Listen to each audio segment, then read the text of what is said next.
11 de la mañana en punto, seguimos en el canal de la ciudad, estamos en el Nos Toca y por supuesto le recibimos a, diría un colega, pero es muy pretencioso de nuestra parte, Carlos Campolongo con nosotros. Vamos, fuerte el aplauso. Está todo bien. ¿Qué tal, Carlos? Muchísimas gracias. No, al contrario, por muchas gracias a ustedes por convocarme. Tan importante. Carlos, en el 46, un año después de del primer 17 de octubre, ¿ya empezó a haber marcha del Día de la Lealtad? Sí, se estableció un día, digamos. Esto tiene que ver con los rituales, algunos en desuso en el peronismo, que se usan según las ocasiones. Entonces es peronista según los días. Ustedes lo describían hace un rato, los múltiples actos que hay. Vos estuviste muy bien. Una cosa es en unas provincias, otra cosa es en un ejido pequeño, cuatro actos. Que no sería malo si hubiese unidad de concepción. Unidad de concepción. Y no la hay en el peronismo. El peronismo, nos tendríamos que hacer la pregunta esencial y elemental. ¿Qué es el peronismo hoy? ¿Existe el peronismo o el peronismo murió con Perón? Te doy un adelanto.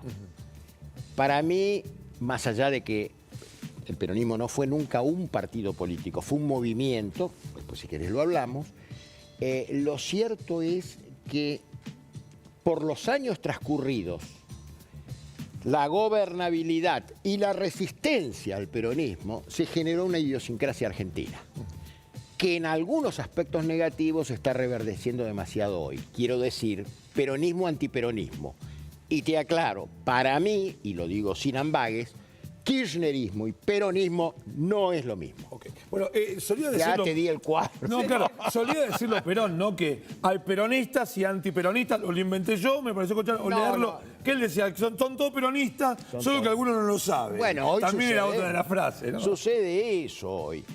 Lo que pasa es que hubo un elemento en el principio de la historia, en la génesis del peronismo, que no empezó el 17 de octubre, porque la planificación de Perón empieza con un grupo pequeño, grupo de oficiales unidos, que tiene que ver con el golpe del 43 y con un proceso revolucionario que después sí tuvo su reafirmación en la Plaza de Mayo y la conducción de Perón. Conducción que él mismo, cuando vuelve en 1973 definitivamente, había estado en el 72 también, él brega por una institucionalización del peronismo. ¿Por qué te digo movimiento? Porque no es la partidocracia solamente, es el movimiento obrero organizado y es también una concepción de la sociedad y una concepción de la colaboración, no de enfrentamiento de clases, colaboración para poder sacar un proyecto, digamos, con un rumbo, que es lo que falta hoy. Carlos, obviamente vemos, ¿no? En la ciudad de Buenos Aires... Perdón si hablo demasiado. No, por favor, Carlos. No, es un placer escucharte. Vemos en la ciudad de Buenos Aires esta multiplicidad, ¿no? De actos y que es un símbolo de este quiebre que decíamos en el peronismo. Pero no creo que sea de este año. Digo, ¿desde cuándo vos recordás, o por lo menos para vos, cuándo fue el punto de inflexión y empezás a ver este quiebre dentro del movimiento? Desde la muerte de Perón, concretamente. El ultrismo al que llevó el expresidente Menem, ni el ultrismo al cual llevó el matrimonio Kirchner, tiene mucho que ver con ciertos valores. Por eso yo te decía, el principio, la génesis del peronismo es una bandera necesaria en ese momento, porque tenemos que analizar ese fenómeno en perspectiva, claro, sí, pero situándonos en esos momentos. La relación, proceso incipiente de industrialización en el país, que había empezado con los conservadores, pero estaba también el predominio de cierto sector agropecuario, en principio. Bueno, Perón buscó una estabilidad, un equilibrio entre estas dos cosas. Pero ¿cuál es la bandera? La bandera es fundamentalmente salir del país preperonista que era muy injusto y la relación entre patrones y trabajadores no era justamente de armonía y de equilibrio. Ese es el rumbo. En ese momento, ¿cómo estaba visto el ejército? Él era militar de carrera, era normal decir, bueno, voy al ejército, estudio en el ejército, me formo en el ejército. ¿Cómo era en ese momento? No, era así y es más, lo que decís vos hace a la alianza naciente. El GO eran oficiales del ejército, Perón era un oficial del ejército con un grado mucho menor, pero ya había una cierta impronta en esta dirección.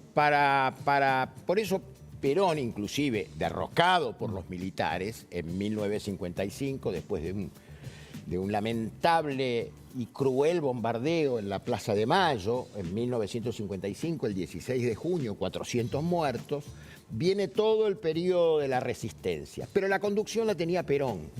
Ahora ya ahí también hubo quienes decían, hay que enfrentar a Perón para salvar a Perón.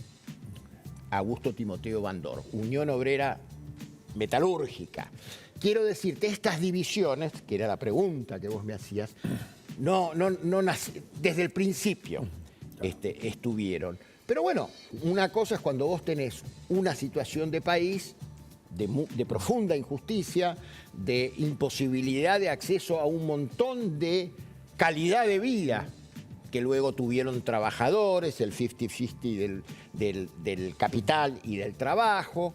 Bueno, obviamente que hubo crisis de orden económica, año 52, se comía pan negro y mucha gente protestaba porque decía el pan negro. Después se puso de moda el pan negro.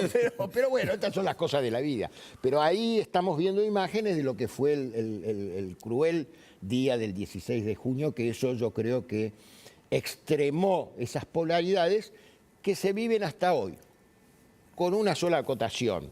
Vos decías peronistas, dijo Perón, son todos.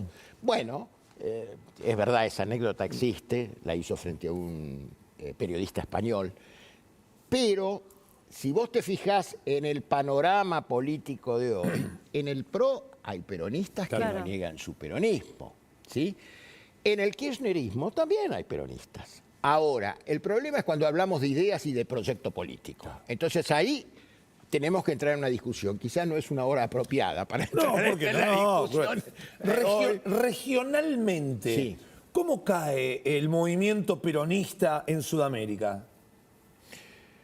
Excelente observación.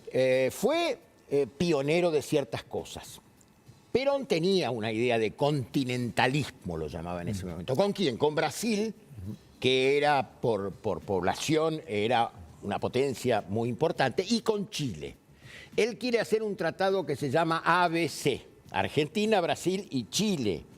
Estaba Getúlio Vargas en Brasil, que lo derrocan, y el presidente Ibáñez, si no me equivoco, en Chile, que también ese proyecto no pudo seguir porque además ya Perón tampoco estaba en la Argentina. Pero estuvo esa idea del continentalismo y está presente, digo, de distintas maneras, con distintas formas. Perdón, Carlos, hagamos negocio o patria grande, como en algún momento, bueno, el matrimonio Kirchner quiere promover y demás. Era una cuestión de, una especie de Mercosur, de hagamos negocio juntos, o de decir, no, bueno, todo esto tenemos que estar unidos. Las dos cosas. Las dos cosas. Porque son las ideas que se desbaratan. Digo, la idea original de retomar aquel proyecto fue de Raúl Alfonsín. Luego pasó a llamarse Mercosur con Menem. Pero no era una cuestión aduanera mediana solamente, era una cuestión de complementariedad, como es la Unión Europea, más allá de las disidencias que hay, qué sé yo, de que son la unidad de los continentes. Perón hablaba de una etapa que era el continentalismo y otra que era el universalismo, que no es lo mismo que la globalización, pero lo dejamos para otro día. ¿Qué están celebrando hoy, Carlos, todos los que están participando, los que van a participar de los distintos actos del Día de la Lealtad? ¿Celebran lo mismo todos estos participantes? No. Unos celebran el reposicionamiento fuerte, digamos, desde el kirchnerismo o el residual del kirchnerismo o lo que venga del kirchnerismo. El acto de obras es totalmente distinto.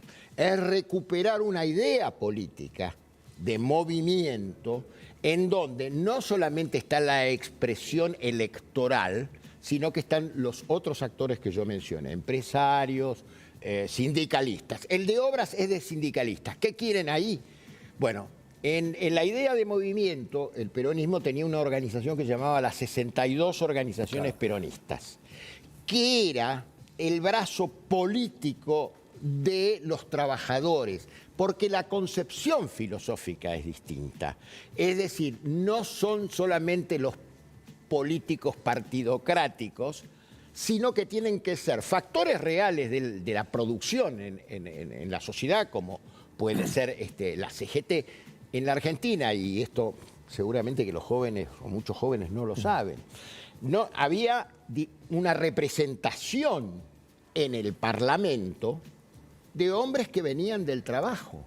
Había en nuestras embajadas quienes se dedicaban a tratar de unir representantes del movimiento obrero que trataban justamente de establecer relaciones con los que se llamaban agregados laborales. Es decir, el trabajo pasó a ser un factor de dignidad como ciudadano también, con el peronismo. Si hoy el peronismo, no sé si la expresión que iba a utilizar es la mejor, pero si el peronismo puro, el del movimiento, se presentara a elecciones como partido único, ¿cómo piensa usted que terminaría en una escala contra todos los que están? No, la coalición gobernante, bueno, debiera salir de la coalición gobernante, ¿no? Pero si hubiera, pongámosle kirchnerismo, PRO, coalición cívica, Unión Cívica Radical, peronismo. ¿Cómo piensa usted que en términos tabla de posiciones, cómo terminaría el peronismo? Yo quiero ser prudente porque primero que no tengo la bola de cristal, de aquí a las elecciones estamos en una situación muy delicada, muy comprometida, para todos, mitad de nuestros habitantes, hermanos, argentinos y no argentinos que viven en nuestro país están debajo de la línea de la pobreza y de la indigencia. Este es un tema donde con sinceridad les digo, yo a veces me pregunto si tenemos conciencia de la hondura de la crisis que estamos atravesando. Me pregunto con sinceridad esto. La segunda pregunta que me hago es, ¿tenemos las élites dirigentes que estén a la altura de la crisis que estamos viviendo como para decir, bueno, muy bien, habrá elecciones, ganará una coalición, que ojalá no sea una coalición electoral solamente, que sea una coalición de gobierno? Pareciera complicado, ¿no? Bueno, Ahora, pero eso no es la política. En su entender y parecer, ¿qué número mágico debiera obtener una coalición gobernante para poder decir, bueno, tengo una gobernabilidad? Porque imaginando un 48-46, ¿cómo se gobierna? Porque yo pareciera, ¿no?, de decir, mirá, los últimos gobiernos en donde, me pareció a mí, pudieron seguir una dirección son los que han ganado claramente. Imagino Menem en la segunda reelección, en su primera reelección. En la primera reelección. Cristina Kirchner en su segunda. En el segundo mandato. En el segundo mandato de Cristina Kirchner, claro, porque veníamos Néstor Kirchner, Cristina Kirchner, Cristina Kirchner. En el segundo, donde gana con el 54 y es clara que gana el otro, el que le sigue tiene 30 y pico. Digo, cuando es algo claro totalmente, ¿no? Es muy interesante la pregunta también. Con el número solamente no alcanza la política. Podés llegar a tener, fíjate lo que pasó con el presidente de la Nación, el jefe de gobierno de la ciudad y el gobernador de la provincia, cuando se unieron o los unió la cuestión de la pandemia. La popularidad, ahora hay que tener mucho cuidado con las encuestas, ¿no? Pero bueno, sí, claro. Imagen positiva, sí. Tenía un 80%. A ver, ¿qué quiero decir? El número en sí mismo no es nada. No somos contadores, somos ciudadanos. Entonces, me parece que lo que hay que tener es proyecto, pensamiento político, pluralismo, y bueno, ahí después el pueblo irá eligiendo las cuestiones. Mire, yo señalo la palabra pueblo porque no la niego de mi diccionario y le doy una pauta en la que espero ser claro frente al televidente. Perón distinguió claramente lo que era el síntoma, el signo de esa época, que era la sociedad de masas. Venía el proceso de la industrialización, las fábricas, la división del trabajo, la masa. La masa, ya desde Freud, no es ni buena ni mala en sí mismo, depende. Hay movimientos, todo el mundo quedó muy impresionado por la Revolución Francesa como modelo de la rebelión de las masas. Ortega y Gasset tiene otra expresión. Entonces, Perón lo que quería era un salto cualitativo de la masa a la organización social, que es lo que hoy no vemos. Hoy vemos, sí, Star System, estrellas de televisión, fugaces muchas veces, que caen siempre en los lugares comunes y una ausencia de pensamiento político. La política es pensamiento y acción y pensamiento. Para eso hay que tener un proyecto, hay que planificar las acciones. Líder, o una líder, ¿no? Y una líder. Eso es inexorable, me lo preguntaban ayer, el paternalismo del peronismo. Sí, pero considere el momento del nacimiento del peronismo. Entonces, esos movimientos, De Gaulle era paternalista también. Claro, ahora, Churchill. Churchill, en todo análisis político que uno haga, debajo de los acontecimientos siempre está vivo un mito. Claro.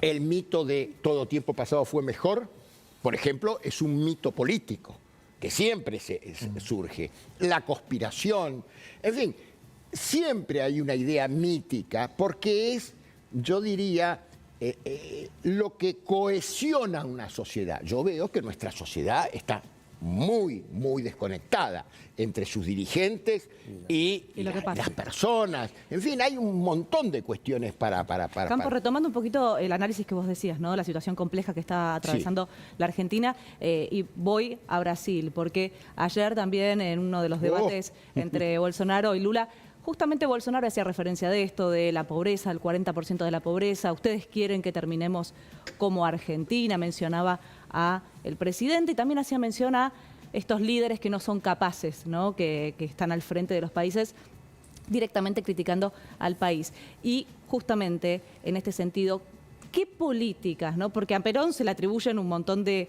palabras, de dichos que no sabemos cuáles son efectivamente ciertos, ¿no? A lo largo de estos años de historia. ¿Cuáles son estas medidas que está tomando los gobiernos que se autoperciben peronistas, que son peronistas, y cuáles pensás que no tienen nada que ver con el peronismo?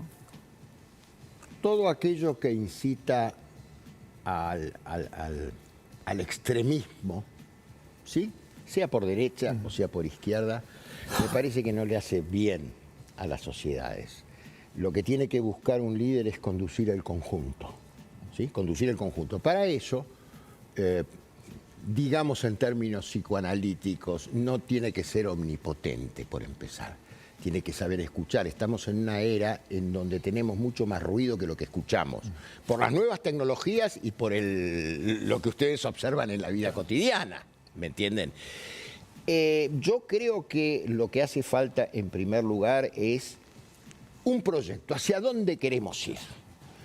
Pero después la instrumentación de todo eso. Están los superortodoxos que dicen sustitución de importaciones no sirve para nada porque nuestro factor competitivo no es solamente la industria, es la combinación de factores para producir. Perón decía, cuando asume, allá en el 46, dice, en nuestro país no se fabricaban ni los alfileres de nuestras modistas.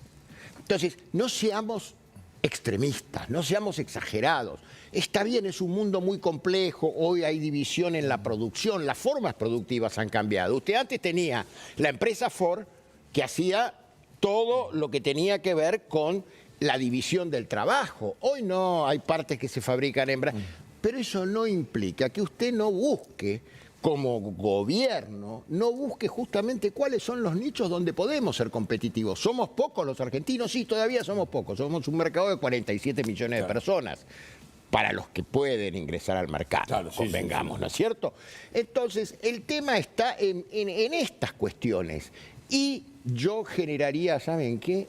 Un ministerio, sacaría un montón de ministerios, pero un ministerio nuevo.